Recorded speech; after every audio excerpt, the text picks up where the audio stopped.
Le passage d'aujourd'hui est Marc 8, versets 14 à 21. Lisons ensemble. Les disciples avaient oublié de prendre des pains. Ils n'en avaient qu'un seul avec eux dans la barque. Jésus leur fit cette recommandation. Gardez-vous avec soin du levain des pharisiens et du levain d'Hérode. Les disciples raisonnaient entre eux et disaient, c'est parce que nous n'avons pas de pain. Jésus, l'ayant connu, leur dit, pourquoi raisonnez-vous sur ce que vous n'avez pas de pain? Êtes-vous encore sans intelligence et ne comprenez-vous pas?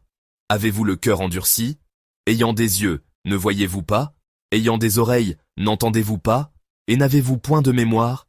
Quand j'ai rompu les 5 pains pour les 5000 hommes, combien de paniers pleins de morceaux avez-vous emporté? 12, lui répondirent-ils.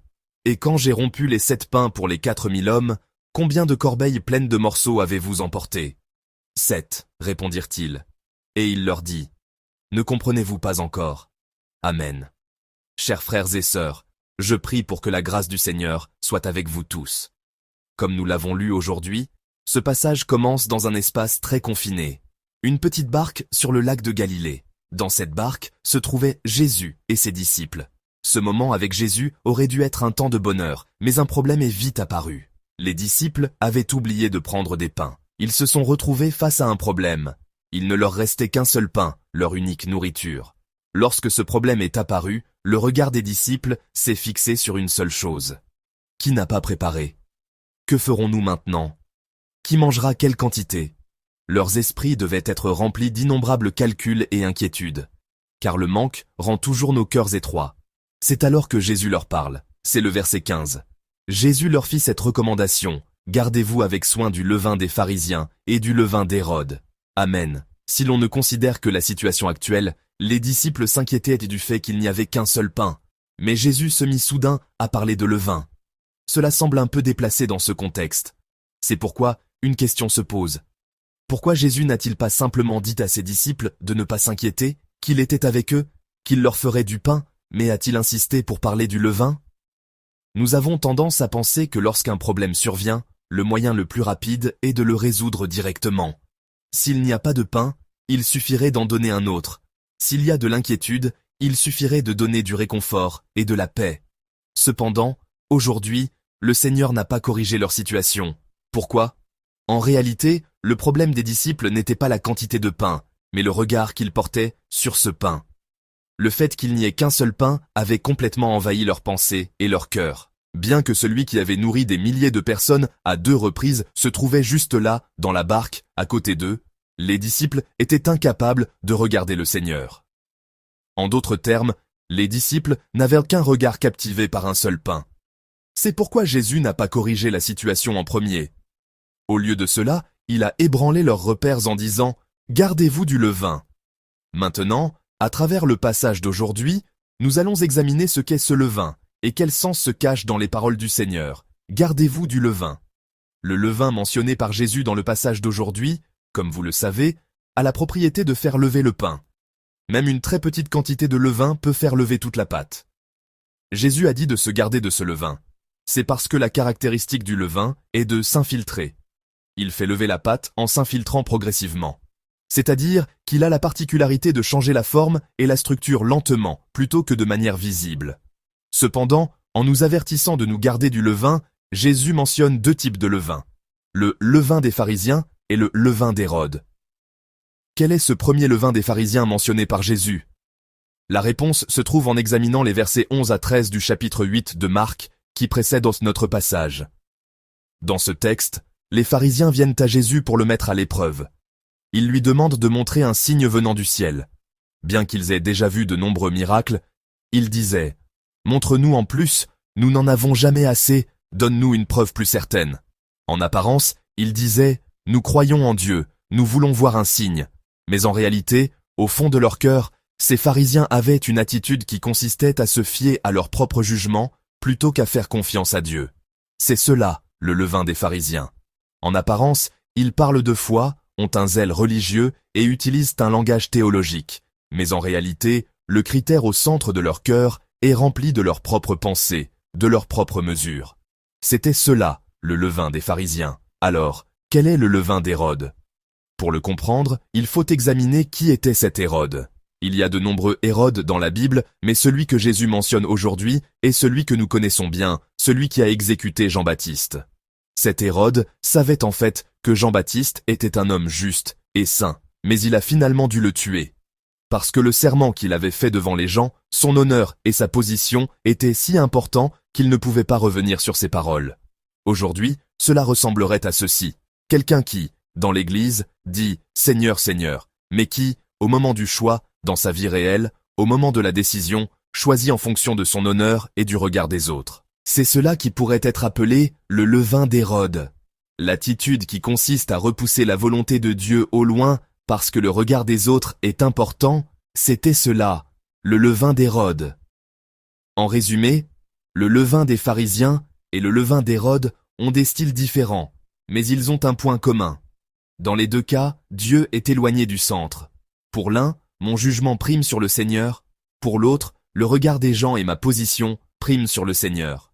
L'apparence parle de foi, mais le critère qui dicte réellement les actions se trouve ailleurs. Voilà l'image du levain contre lequel le Seigneur nous a mis en garde aujourd'hui.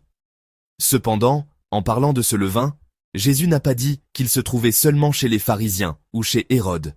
Il a découvert que ce levain était aussi présent chez les disciples. Comme je l'ai dit précédemment, les disciples sont maintenant dans la barque avec Jésus. Ils ont été témoins de leurs propres yeux du miracle des 5 pains et des 2 poissons, et de celui des 7 pains. Mais à cet instant, ce qui remplissait leur cœur n'était pas Jésus qui avait accompli le miracle, mais un seul pain. Pour eux, le problème n'était pas le fait qu'il n'y ait qu'un seul pain, mais le véritable problème était leur cœur, leur centre, qui était concentré uniquement sur cet unique pain.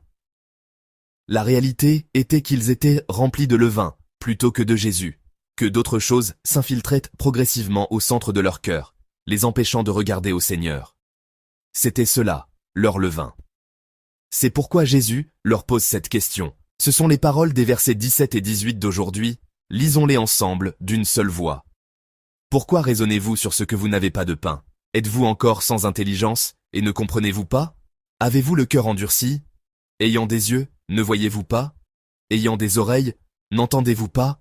Et n'avez-vous point de mémoire? Amen. Cette parole du Seigneur n'est pas un reproche du genre. Pourquoi n'avez-vous pas apporté plus de pain? Le cœur de la parole du Seigneur est ceci. À qui vous accrochez-vous en ce moment? Après cette question, Jésus rappelle aux disciples l'épisode des 5 pains et des 2 poissons et celui des 7 pains. Il leur demande, « Quand j'ai rompu les 5 pains pour les 5000 hommes, combien de paniers pleins de morceaux avez-vous emporté?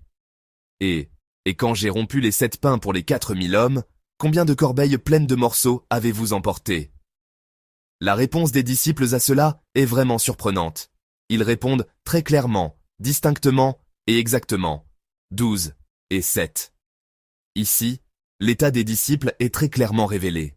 Les disciples se souvenaient du nombre, mais ils ne se souvenaient pas du Seigneur qui avait accompli le miracle. Ils ont répondu avec précision au nombre 12 et 7, qui étaient le résultat du miracle. Mais ils n'avaient pas gravé dans leur cœur qui était le Seigneur qui avait accompli ce miracle. C'est pourquoi, même maintenant, devant un seul pain, ils étaient tout aussi ébranlés. Qu'est-ce que cela signifie? On pourrait dire que c'est un état où, bien qu'ayant vu le miracle de leurs propres yeux, leur cœur conservait un regard plus proche du levain des pharisiens et du levain d'Hérode. Tout en étant avec Jésus, ce à quoi ils s'accrochaient réellement, c'étaient les chiffres et les calculs de la réalité qui se trouvaient sous leurs yeux. C'est à ses disciples que Jésus dit, « Ne comprenez-vous pas encore? Ne réalisez-vous pas encore ?» Dans cette parole du Seigneur, il n'y a pas seulement du désespoir, mais aussi une possibilité de restauration. Le mot « encore » ne signifie pas que tout est complètement terminé. C'est une expression qui contient le cœur du Seigneur disant « Je veux que vous compreniez maintenant. » Chers amis, nous aussi, nous avons la réalité de cet unique pain, comme les disciples. Pour certains, cela peut être le solde de leur compte en banque, ou les notes et l'avenir de leurs enfants. Pour d'autres, ce peut être le résultat d'un bilan de santé, des relations humaines, ou leur poste au travail, ou dans leur entreprise.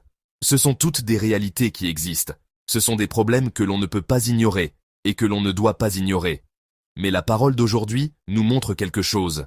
Le problème n'est pas la réalité elle-même, mais c'est lorsque cette réalité devient plus grande que le Seigneur. C'est pourquoi, en ce moment, j'aimerais que nous examinions à nouveau nos propres cœurs. Quel est cet unique pain qui occupe la plus grande place dans mon cœur en ce moment? J'aimerais aussi que nous nous posions une autre question. Quel est le critère qui dicte réellement mes jugements, en ce moment? Puissions-nous nous examiner tranquillement sous la lumière de l'Esprit Saint, pour voir si, bien que nos lèvres parlent du Seigneur, ce qui nous motive au moment du choix n'est pas l'attitude des pharisiens, ou, comme Hérode, le regard des gens et notre propre position. S'il y a un pain et son levain en nous, quel qu'il soit, j'espère qu'aujourd'hui, nous pourrons le déposer devant le Seigneur et accueillir à nouveau le Seigneur au centre de nos vies. Que le Seigneur seul soit notre centre et non le regard des gens ou les chiffres. Je prie au nom du Seigneur pour que ce changement de direction, ce passage d'un regard captivé par un seul pain à un regard qui voit d'abord le Seigneur, se produise en nous aujourd'hui, tranquillement mais clairement.